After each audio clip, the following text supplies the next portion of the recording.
Welcome back to part three. This will be a shorter one because I wanted to break them up and not have you just sitting there for 40 minutes. Essentially, today we're going to be talking about the last portion of our conversation in Module 5, Sex and Gender.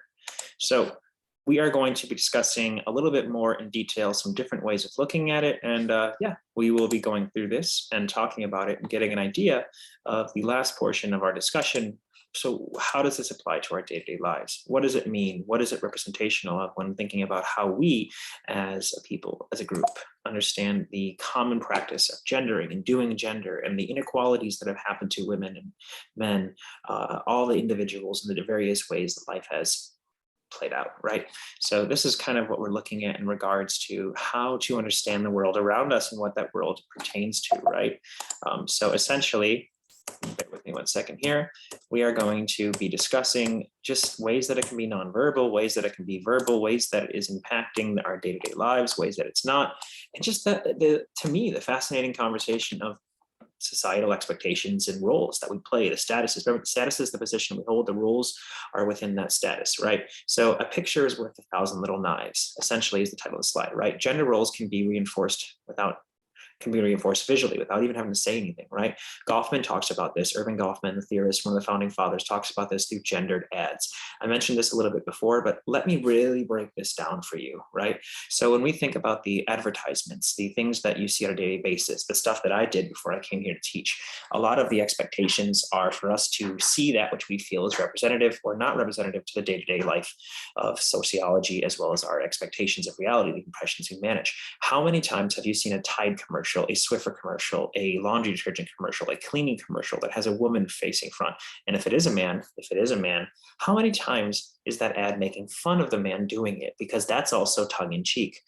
For those of you who are familiar with Dr. Squatch, right? How many times have they said, smell manly? Like, what the hell does it mean to smell manly? But there is a term for that. There is an idea for this, that we have an expectation of what it is to smell manly, that which man is, right? Man is the smell of this. No, that is a completely construction of our expectations of reality. What we think, what we don't think, what we agree to is towards the roles in doing gender. That ties directly to what we're talking about when I say doing gender. So as the last slide that we talked about yesterday talked about, all the various ways that women have been disenfranchised and not benefited through society is scandalously high and painful to look at. But let's look at the idea of the TikTok trend, 6 foot tall and super strong, right? That idea, it's already talking about how men have an expectation to be a certain height. Now we're talking about short king summer as being a thing and people trying to change that, but you're still enforcing it. Don't talk to me, right? This is another one pointed at men. There's many that you can think about put towards women, but I'm just giving this an example as a male. It's easy for me to explain it this way. But Goffman in 1979 stated that men were generally bigger and taller than the women accompanying them, not simply because of biology, but rather to the underscore implied status, power, and authority, and thus worth. Think about that. Men were taller and bigger because it enforced better status. It enforced that they were superior. Note that this wasn't just female male relationships. Higher status men were usually taller than lower status men in the ads, or at least the subservient was placed in positions of differences behind the eye level. Said differently and not so confusing, Tom Cruise wears lifts in his shoes. Think about how many times they'll have someone who's 6'5" be the same height as someone who's 5'3" in a movie, because it implies importance. The stature, the reason someone is tall can have a salient point towards whether we see them as respective or not respective. So it's very cool to analyze that, but very important to understand how that plays out. Here's some interesting information for you if you don't question or don't know anything in regards towards how this really breaks down sociologically and in the world we're in. Interestingly, how society loves to point out how the wage gap is fair. What is fun about statistics is that, just like Sir Mix-a-Lot, they cannot tell a lie. I just wanted to read that slide. I like that I wrote that. But here's some breakdowns of the enduring divide between men and women in the workforce up to 2015. Do any of these surprise you? Do any of these surprise you to see where male and female being green, male being red, right? On this breakdown. How about when we start looking at child workers, predominantly female? Women are raised to be caring and rearing and home care, as we talked about with the moral theories when we talked about that a few slides ago, whereas men predominantly dominate architecture, engineering, pilots, petroleum engineers, dentists, lawyers. Disproportionately, we see women in child working, hosts and hostesses, personal care sites, cashiers, fast food. That's a little bit almost more on the side of equality, but like, look at this. Dishwashers have more men. That one's interesting though. But why is that? I would love to hear your thoughts on this slide. There's a lot to unpack here, a lot of information go down. I actually advise you, if you're a stats person, to go look at these, because it's interesting how we even structure the work world around gender.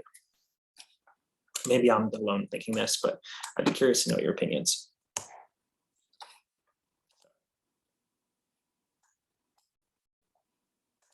Looking at this, let's talk about theory, right? So let's talk a little bit about the theory that's going on here, sociology versus the world or the main event, right? Let's talk about the constructions of how the theory breaks this down, right? So what do functionalists think? Well, functionalists believe everything has a purpose, and that if we do not establish that something needs more purpose and it works, then it's not a dysfunction, it's not it could have latent different effects, but essentially if it's working, it's working. So in many ways, functionalism might actually see sexism as something that has salience because it's maintained its consistency through society problematically. Another point of value that functionalism has gotten a lot of attack for is that in the past, they viewed homosexuality as a major social dysfunction because it couldn't be reproductive. So it'd be arguable now to say that they may not see it as such, as there are adoption, but functionalism hasn't gotten a lot of good reputation because where it has its amazing benefits, I'm a big fan of functionalism in some areas, it has a lot of cons too, because if it doesn't break society, it doesn't need to be fixed. It doesn't concern itself with that. It concerns itself with the continuing function of society as a continuum, not the suffrages of those in class. Conflict theorists would view gender as a complete equity way of establishing priority and dominance on those. People in the male status are able to dominate society because of the gender dynamics they are born with, these ascribed privileges.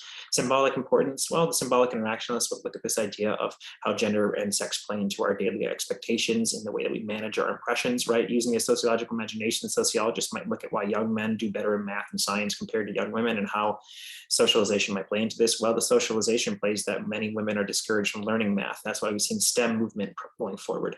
So you see a lot of men doing well in it because they aren't challenged. Women now hold more degrees than men because they have been socially now reinforced to go to school. Before, if you aren't familiar with the MRS degree, women were told to go to school to find a husband. Colleges would even let them jump between declaring majors because they wanted them to have a more diverse pool, because their only goal was to marry rich. Think about the Schuyler sisters, right? The idea of like the oldest daughter knew that her job was to marry rich. Think about hegemonic and the idea of how society is stratified, right? So you don't need to enforce it.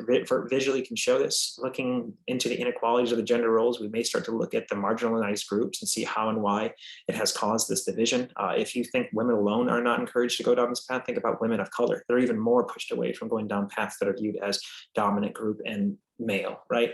So when we look into the paradigms, we start looking at how these three levels intersect or engage or challenge each other. Functionalists want society to function, no matter the cause of it, as long as it functions, it's good. Conflict theorists want to point out the major inequalities that are happening at a macro level, not micro. They don't care about the individual. They only care about, are women as a group being oppressed? And symbolic looks at the importances of day-to-day interactions, the engagements, the handshaking, the jobs, the outfits, the way it impacts how we live and the way that we engage with one another, how it builds communities or destroys communities, the little actions, the signs, the symbols, the regulations, right? Thinking about what I just mentioned with the taller men being made to look shorter, this would be symbolic interactionalism and the power behind being tall.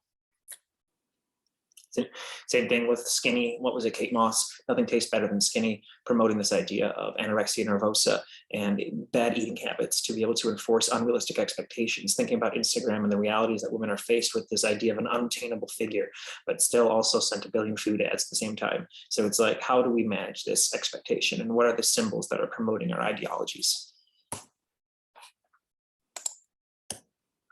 Functionalism, as I was mentioning, gender roles were established before pre-industrial times and have been passed down from generation to generation, likely established based on the physicality of the time, served as a purpose, maintained safety and routine. Men would hunt, protect, guard the family. Women would take care of the domestic dues.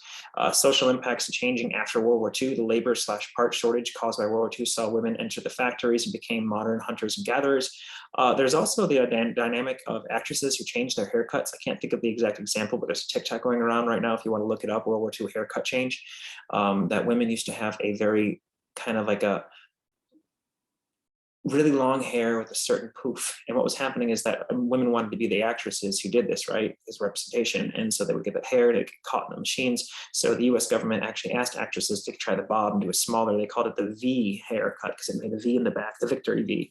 And women all got this and it reduced majorly the accidents in the factories, but then also caused that actress to lose a lot of her fame because people didn't really find it attractive. So you start seeing how symbolic interactionalism can tie into almost everything. But when functionalism, when object is in motion, it stays in motion. These roles were established pre, they still work, reevaluated after women had to enter the workforce, but still maintain some saliency of passing down generation to generation.